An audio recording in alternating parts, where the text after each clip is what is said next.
시험을 당해 죄 짓지 말고 너 용기를 다해 곧 물리치라. 너 시험을 이겨 새 힘을 얻고 주 예수를 믿어 늘 승리하라. 우리 구주의 힘과 그의 위로를 빌라. 주님 내 편에 서서 항상 도우시리. 내 친구를 삼가 잘 선택하고 너 언행을 삼가 늘 조심하라. 너 열심을 다해 늘 충성하고 온 정성을 다해 주 봉사하라. 우리 구주의 힘과 그의 위로를 빌라. 주님 내 편에 서서 항상 도우시리. 잘 이기는 자는 상 주시리니 너 낙심치 말고 늘 전진하라. 내 구세주 예수 힘 주시리니 주 예수를 믿어 늘 승리하라.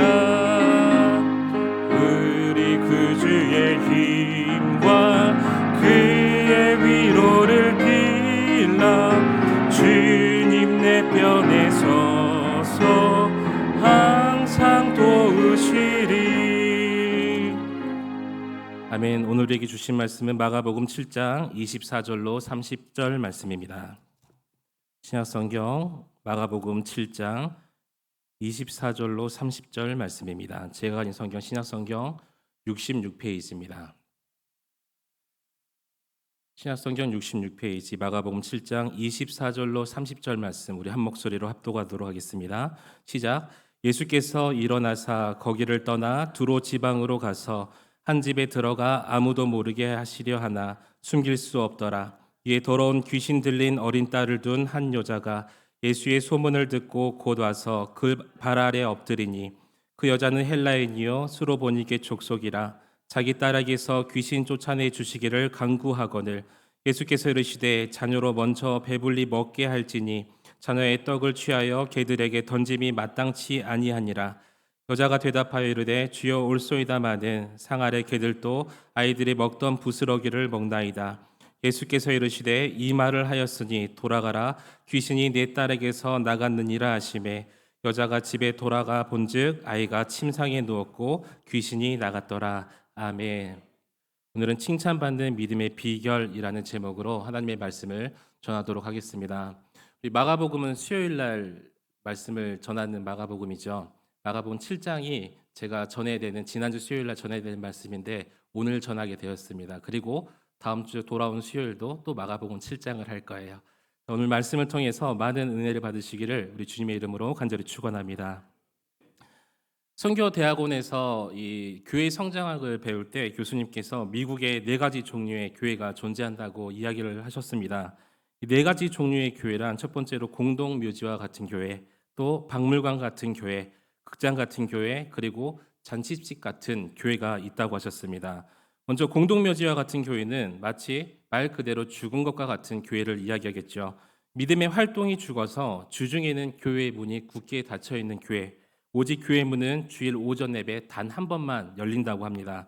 그나마도 이 주일 예배에 감격하는 교인이 아무도 없더라는 거예요. 당연히 교인들의 얼굴은 어떻겠어요? 기쁨도 없고 감사함도 없고 그저 예수 믿었다는 또 교회 다닌다는 그 이유 하나만으로 이 주일에 한 번 왔다 갔다 하는 그런 교회였습니다. 두 번째로 박물관 같은 교회입니다. 보통 역사와 전통만을 자랑하는 교회이죠. 마치 오래된 골동품을 보면서 기뻐하는 사람들처럼 교회의 오랜 전통과 또 역사만을 자랑합니다. 지금 살아있는 교회의 모습은 없이 그저 과거에 살았던, 내가 또 과거에 누려왔던 그 모습만을 기억해요. 그래서 교인들은 옛날에는, 나 때는, 그때에는 우리 교회도 이런 모습이었는데 그 예전의 모습만을 늘 그리워하면서 추억만을 먹고 사는 교회라고 합니다. 또 극장과 같은 교회도 있습니다. 매주일 많은 사람들이 몰려오지요. 하지만 교회에서 주님을 만나는 것이 아니라 유명한 설교자나 또 노래 잘하는 사람들, 또 그 교회의 프로그램들을 보고 참여하기 위해서 온 사람들이라는 것입니다. 참여나 헌신, 또 우리가 드림의 예배가 없이 그냥 편안하게 앉아서 보여주는 거 구경만 하다가 쉬다가 가는 것이죠. 그 대신 나갈 때 돈 한 푼씩 내면서 구경하는 값 내고 헌금함에다 이 내고 놓고 가는 그런 교회라고 합니다. 마지막으로 잔치집 같은 교회가 있습니다. 매주일 예수님께서 다시 오심을 기대하면서 또 예수님 은혜에 감사해서 기쁨으로 모여서 성도들이 한 목소리 한 마음으로 예배를 드리는 교회입니다. 예배가 끝나면 그 은혜 받은 그 모습 그대로 가지고 세상으로 향해서 나아가지요. 은혜의 기쁨을 혼자 누리지 않고 가난한 사람, 병든 사람, 또 은혜가 필요한 많은 사람들에게 그 은혜를 끼치는 사람들이 바로 잔치집 같은 교회에 다니는 사람들이었습니다. 우리 권사의 섬김을 보면 그렇죠. 바자회 때 그 많은 것들을 이 많은 것인가요? 여러분들이 많이 갖다 주면 그 많은 것들을 또 이렇게 해서 이웃 주민들과 함께 나누려는 그런 아름다운 모습이라는 거예요. 교회에서는 늘 예수님을 먼저 만난 사람들이 나중에 만난 사람들을 섬깁니다. 함께 은혜로 기뻐하면서 다시 오실 예수님을 소망하고 기뻐하는 그런 교회예요. 제가 생각하기에는 네 종류의 교회가 단지 이 미국 교회만이 아니라는 것입니다. 우리를 비롯한 이 땅의 모든 교회들의 이야기인 줄 믿습니다. 주님의 몸된 교회이지만 분명히 칭찬받는 교회가 있을 것이고 책만 받는 교회가 있을 거라는 거예요.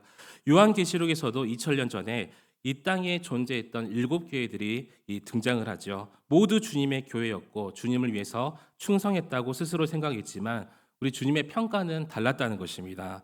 공동묘진처럼 죽은 교회라 책만 받은 사대교회가 있었고 또 잔치집과 같은 사랑과 생명력으로 칭찬을 들었던 빌라델비아 교회도 있었습니다.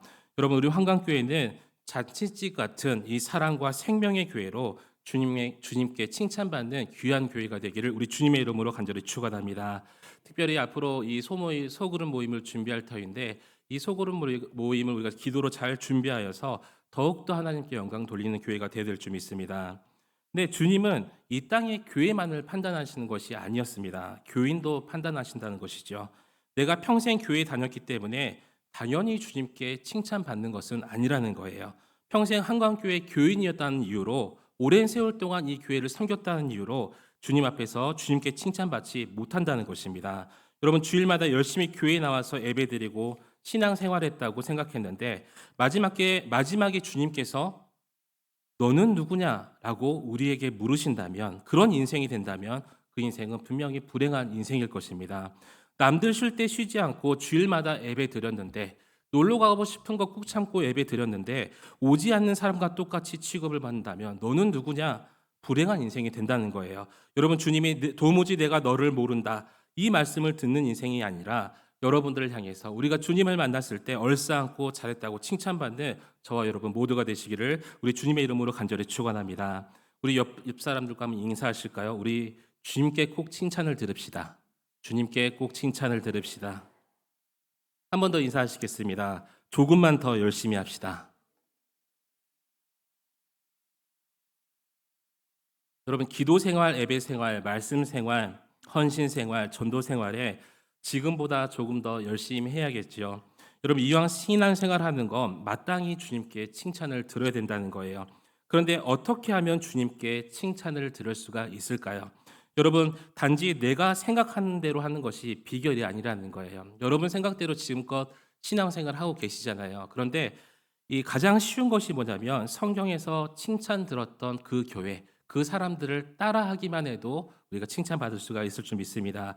이 주님께 칭찬 들었던 사람의 비결을 보고 배워야 되는데 먼저 성경에서 주님께 칭찬 들었던 사람 가운데 백부장이 있었습니다.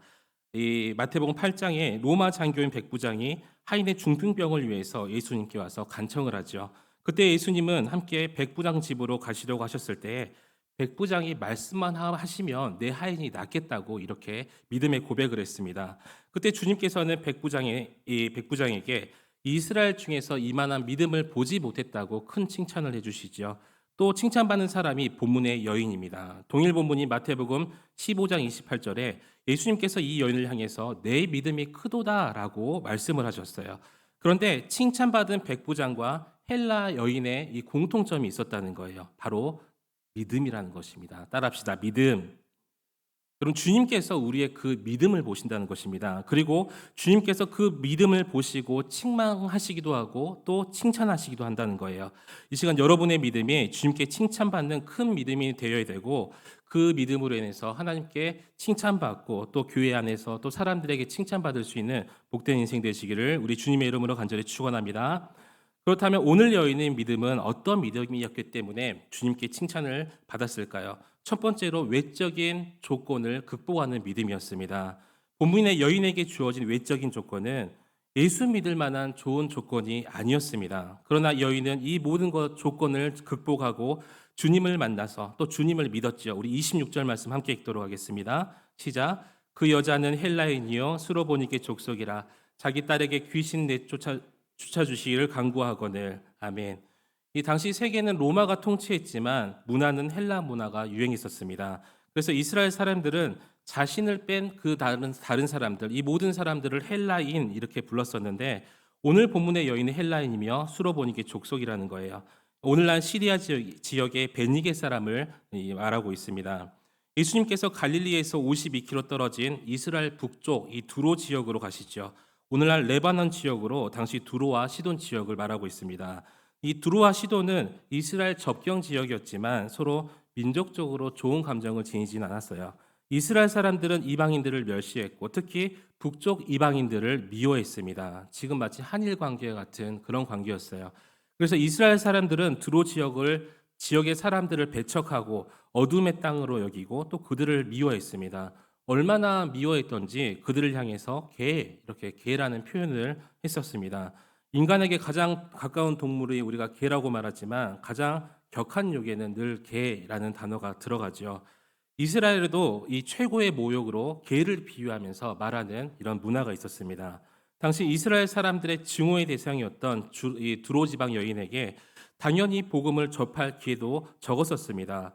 우리도 미워하는 사람과 굳이 천국 같이 가야겠어? 라는 마음이 한 구석 여기에 있죠. 그런 마음이었던 거예요.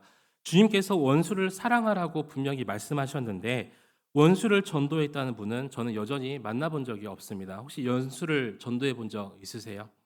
용서한 적도 없는데 어떻게 전도를 하겠습니까? 이 사실은 쉽지 않은 이야기라는 거예요. 이처럼 이방인인 헬라인이 주님을 향한 믿음을 소유하기에는 정말 힘든 조건, 외적인 조건이 너무나 힘든 거였어요. 여인의 지역적인 또 관계적인 한계 속에서 제한되었기 때문이었습니다. 하지만 여인은 이 모든 외적인 한계를 믿음으로 극복했다라고 이야기를 합니다. 얼마 전에 우리 교회에서 파송한 라이베리아의 박원정 선교사님께서 우리에게 편지를 보내셨죠. 주보에 다 끼워져 있는 거 받아보셨을 거예요. 어려운 환경이지만 우리 성도님들의 기도 때문에 또 후원 때문에 잘 적응하면서 기쁨으로 사역하고 있다는 그런 편지를 저에게 보내왔었습니다. 외적인 환경을 믿음으로 이겨낸 것뿐만 아니라 감사함으로 기쁨으로 사역을 하고 있는 그 박윤정 선교사님의 모습, 하나님께서 우리 박윤정 선교사님을 크게 들어 쓰실 줄 믿습니다. 저는 이런 선교사님들을 보면서 얼마나 감사한 줄 모르겠어요. 여러분도 마찬가지겠지만 저는 그 편지를 보면서 참 많은 생각을 했었습니다. 과거에 저희 부친께서 이 중국에 선교사로 계셨을 때 그때가 생각났어요. 첫날 도착하는데 비 오는 날 어느 여름밤에 이 모이자마자 짐 풀기 전에 가정 예배를 드리고 시장에서 그 비싼 된장찌개를 급히 준비한 된장찌개를 끓여 먹었던 기억.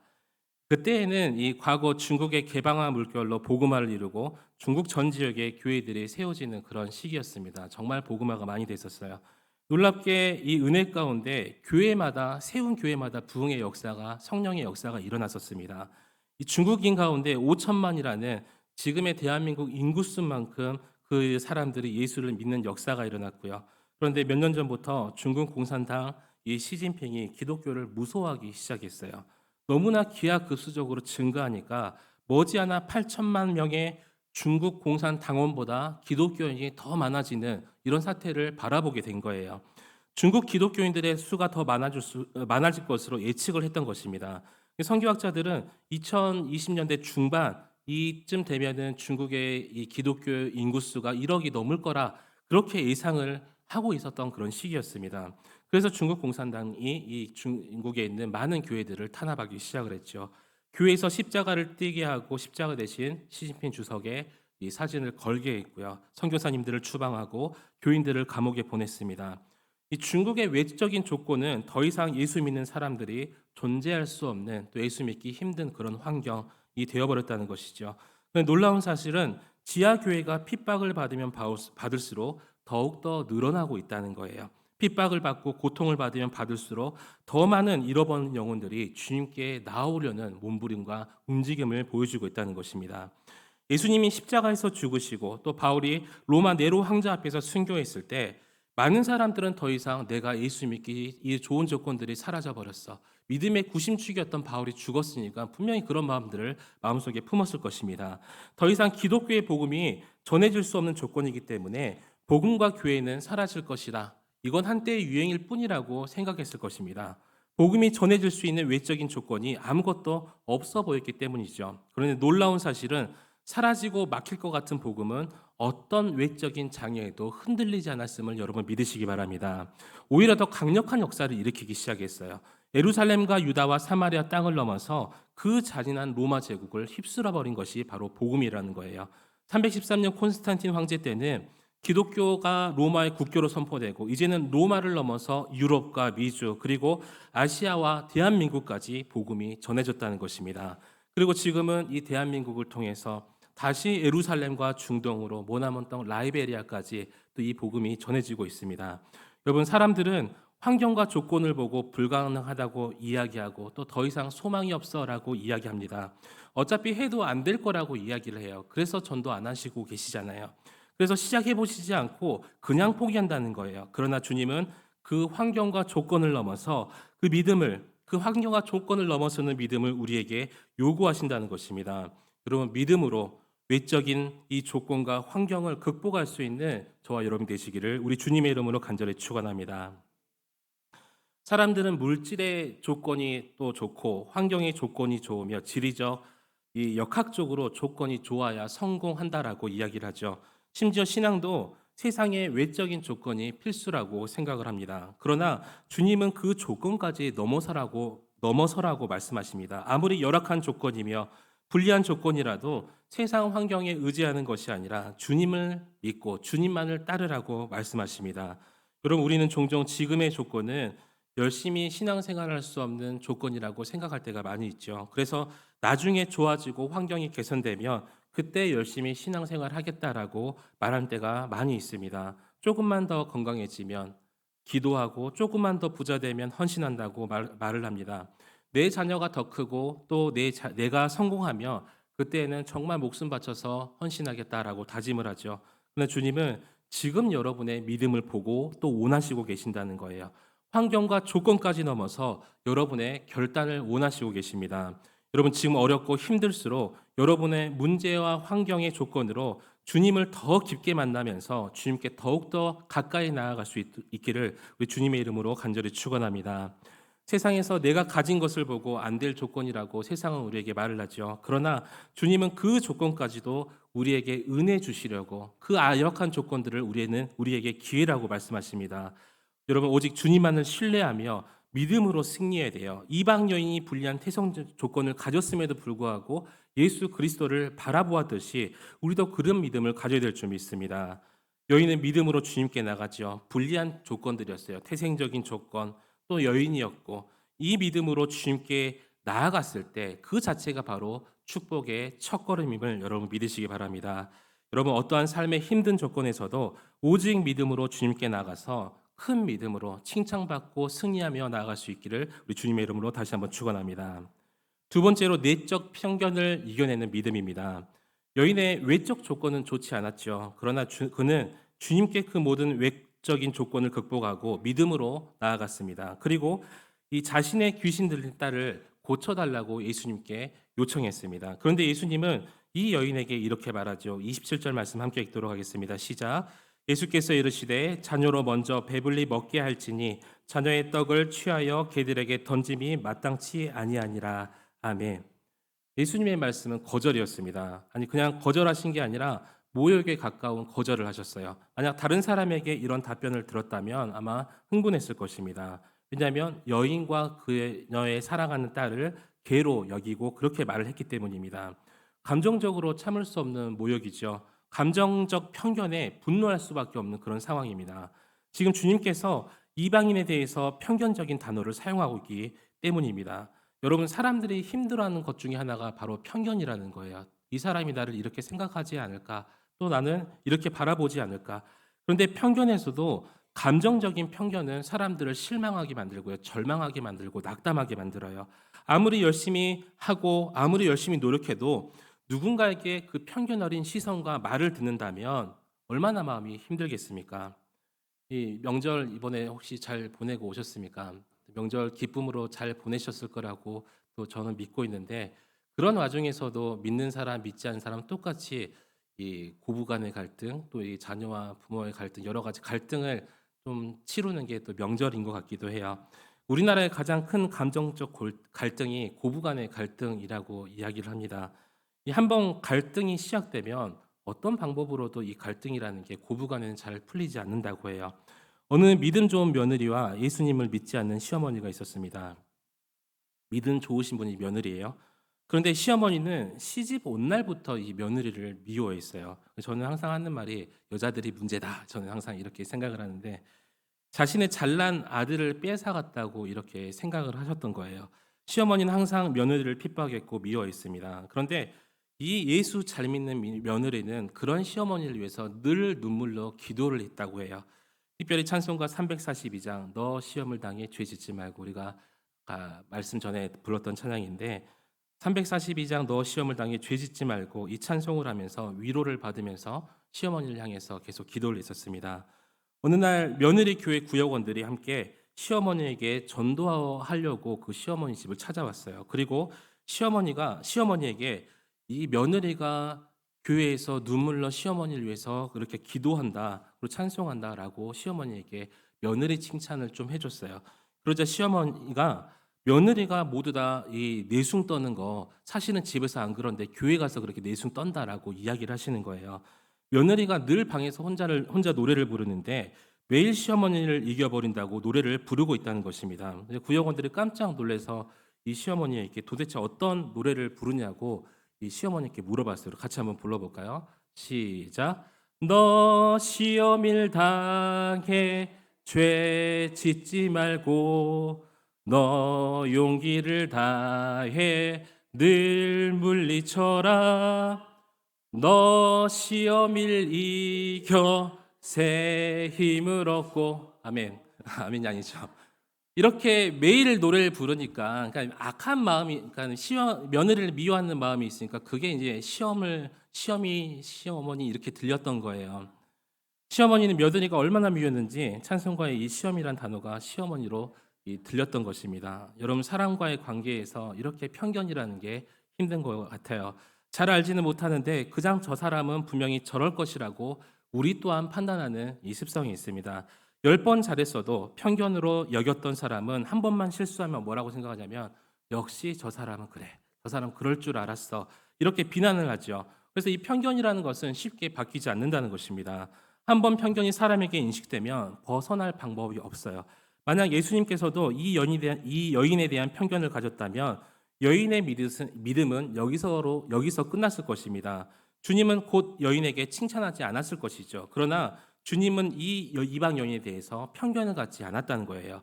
예수님께서 여인을 향해서 말씀하신 것은 편견이 아니라 믿음의 시험이라는 것입니다. 예수님께서 여인의 믿음을 보기 원하셨다는 거예요.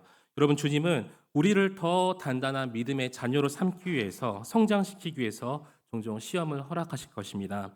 다른 사람을 통해서 감정을 상하게도 하고요, 마음에 분노가 일으킬 만큼 또 이런 시험들을 겪을 때가 분명히 있을 거예요. 그러나 그 순간 우리는 깨달아야 돼요. 지금 주님이 이것도 이겨내라 우리에게 오히려 격려하고 독려하고 있다는 사실을 여러분 깨달으시기 바랍니다. 저는 그래요. 항상 이런 말씀을 성도님에게 전하고 성경 대학 통해서 가르치실 때마다 만약에 시험 들었을 때 제가 권사님 집사님 시험 들었으니까 저번에 우리 나눈 말씀을 상기시키면서 이겨낼 수 있겠습니까? 라면 그 자리에서는 암요, 그럼요, 그럼 꼭 이겨낼 거예요 하고 시험 들으셔요.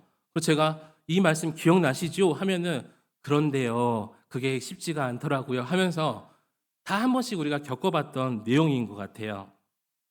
다른 사람들을 통해서 우리의 감정을 또 이렇게 상하게 하고 지금 주님이 이것도 이겨내라고 우리에게 지금 말씀하십니다. 그래서 시험 때문에 시험이 되는 것이 아니라 예수님께서 우리에게 믿음의 시련과 시험을 주셨기 때문에 그 시험을 믿음으로 대하는 순간 분명히 승리할 줄 믿습니다.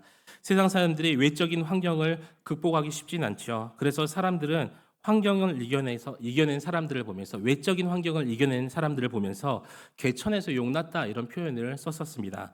그런데 세상에서 환경을 극복하고 성공한 사람들이 있는데 이 성경에서도 보니까 많은 이방인들이 유대인보다 더 큰 축복의 주인공이 된 것을 볼 수 있기도 합니다.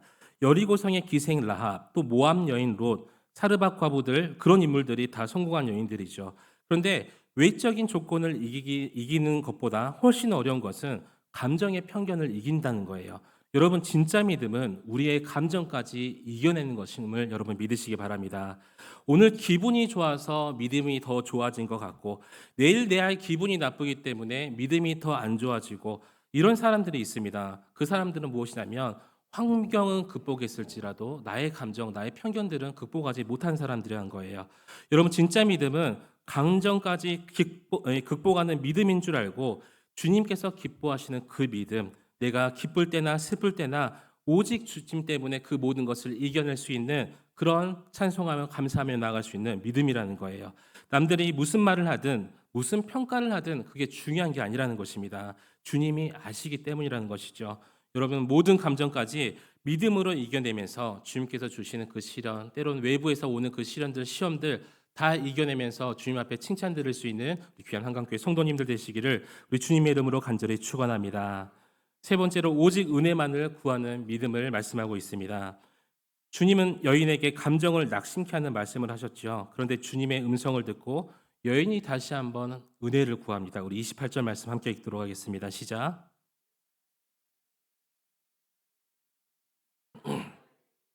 아이들이 먹던 부스러기를 먹나이다. 아멘.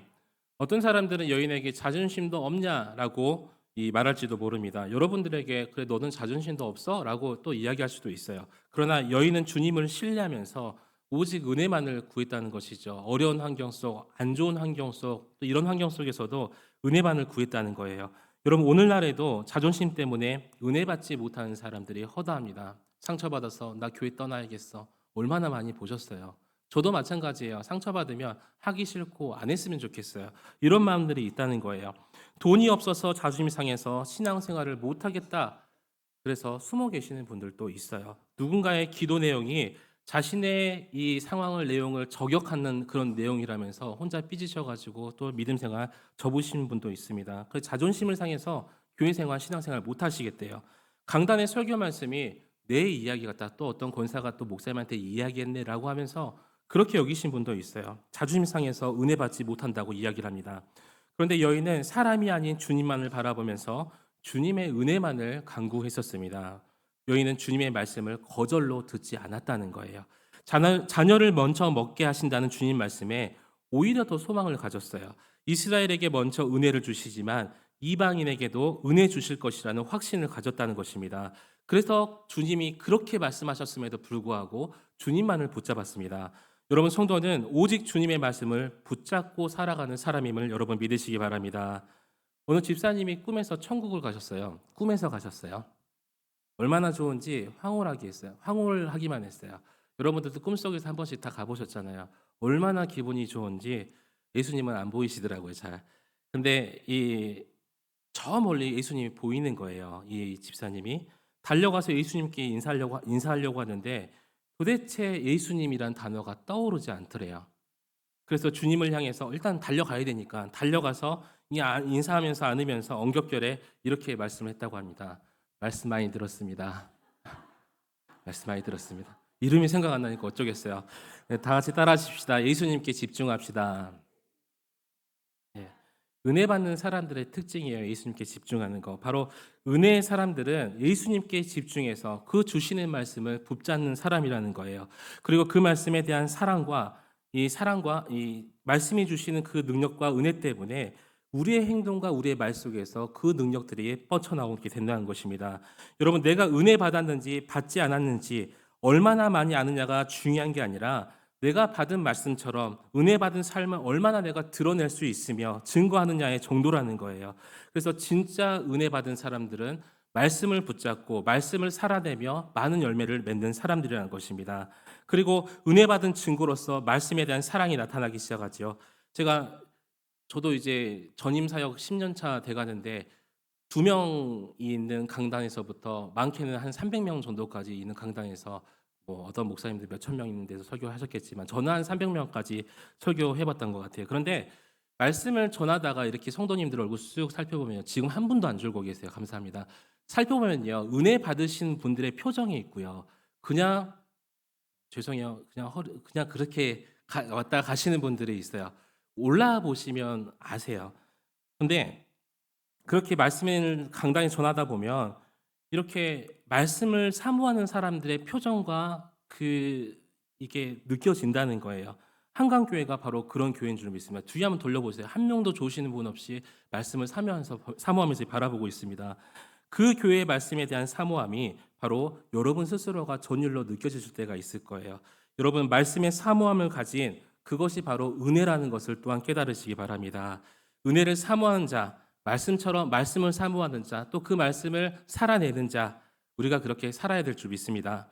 은혜 받은 사람은 누가 뭐라고 해도 늘 겸손하면서 다른 사람을 향해서 독설로 편견으로 섬기는 것이 아니라 사랑으로 섬깁니다. 여러분, 오직 말씀을 사모하면서 말씀의 은혜를 경험하며 또 사랑으로 다른 분들을 섬길 수 있는 그런 마음을 품을 수 있기를 우리 주님의 이름으로 간절히 축원합니다. 여인은 오직 은혜를 갈망하면서 고백하죠. 주님, 옳습니다. 그러나 상 아래서 개들도 먹던 부스러기를 먹지 않습니까? 이렇게 말하면서 주님 앞에 엎드렸습니다. 여러분, 여인의 그 심정으로 주님의 은혜를 사모할 수 있기를 축원합니다. 부스러기 은혜라도 주시옵소서, 이렇게 외치는 자에게 하나님께서 부스러기만 주시겠냐, 그거예요. 아니라는 거예요. 큰 은혜를 우리에게 부어주실 줄 믿습니다. 주님의 시험에 합격한 여인은 마침내 주님의 은혜를 누렸죠. 여인의 딸이 고침받고 귀신에게서 자유함을 얻었습니다. 가정이 분명히 이제 예전에는 음침하고 눈물로 지낼 수밖에 없고 정말 힘든 삶을 보냈더라면 이제 주님께서 주시는 그 은혜 때문에 가정에 평안이 넘치고 하나님의 평강이 임하기 시작했습니다. 여러분, 오늘 이 은혜가 여러분 삶 속에 가득 넘치시기를 우리 주님의 이름으로 간절히 축원합니다. 주님 앞에서 엎드릴 수 있는 은혜를 여러분 누릴 수 있기를 축원합니다. 엎드리는 게 어려운 게 아니에요. 왜 우리 건강해지려면 약 많이 드시잖아요. 몸에 좋다는 거 다 챙겨 드시잖아요. 복 받는 비결이 약 먹는 것처럼 똑같이 하나님 앞에 엎드려지는 거예요. 여러분, 이제 말씀 맺도록 하겠습니다. 본문의 헬라 여인은 이방인이라는 외적인 한계와 또 예수님의 거절과 같은 또 모욕적인 이 개라는 단어, 내적 갈등에도 오직 믿음으로 우리 주님께 나아갔습니다. 여러분, 때로는 나의 모든 상황과 여건이 어렵고 힘들 수도 있겠지요. 아니, 편견으로 나의 감정이 복받치고 어떻게 보면 씻을 수 없는 상처를 받았을 수도 있습니다. 그러나 생사화복의 주인 되시는, 또 만물을 창조하신, 또 만유의 주인 되시는 우리 주님만을 바라보고 모든 역경을 축복과 은혜의 기회로 삼을 수 있기를 우리 주님의 이름으로 간절히 축원합니다.